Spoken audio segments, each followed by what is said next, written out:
ថ្នាផ្លាប់ដូរទិន្នន័យកម្ពុជាឬ CAMDX ជាថ្នាផ្លាប់ដូរទិន្នន័យវិមជ្ឈការដែលបង្រួបបង្រួមគ្នារវាងប្រព័ន្ធព័ត៌មានដែលផ្ដល់នូវកម្មវិធីស្តង់ដារនិងសុវត្ថិភាពក្នុងការផ្ដល់និងប្រើប្រាស់សេវាកម្ម CAMDX ធានានូវភាពសម្ងាត់សុចរិតភាពនិងអន្តរប្រតិបត្តិការរវាងភាគីផ្លាស់ប្ដូរទិន្នន័យផ្សេងៗគ្នាជាច្រើនសូមចូលទៅកាន់អាសយដ្ឋាន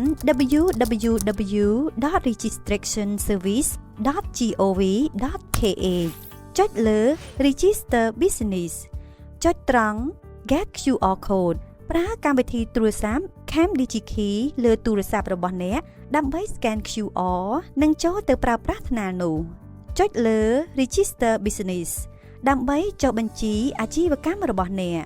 បំពេញទិន្នន័យចាំបាច់ទាំងឡាយហើយភ្ជាប់ជាមួយនៅឯកសារដែលតម្រូវសូមជ្រើសរើសដោយប្រុងប្រយ័ត្ននៅគោលបំណងរបស់អាជីវកម្មនិងផ្នែកផ្សេងៗទៀតដែលត្រូវនឹងសមាជិកភាពនៃអាជីវកម្មរបស់អ្នកពេលអ្នកបំពេញពាក្យនិងភ្ជាប់ជាមួយឯកសារដែលតម្រូវនានារួចហើយក្នុងករណីដែលធ្វើការជ្រើសរើសនៅគោលបំណងអាជីវកម្មរបស់លោកអ្នកជាប្រភេទកម្មន្តសាល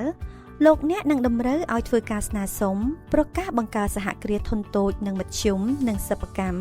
ក្នុងពេលតែមួយដូចគ្នានេះផងដែរពីក្រសួងឧស្សាហកម្មវិទ្យាសាស្ត្របច្ចេកវិទ្យានិងននានុវត្តន៍ព័ត៌មានទាំងអស់ដែលអ្នកបានបំពេញចូលនៅលើ portal នឹងត្រូវបានបញ្ជូនទៅដល់ក្រសួងនិងស្ថាប័នពាក់ព័ន្ធដែលបានភ្ជាប់ជាមួយ portal ក្នុងពេលតែមួយ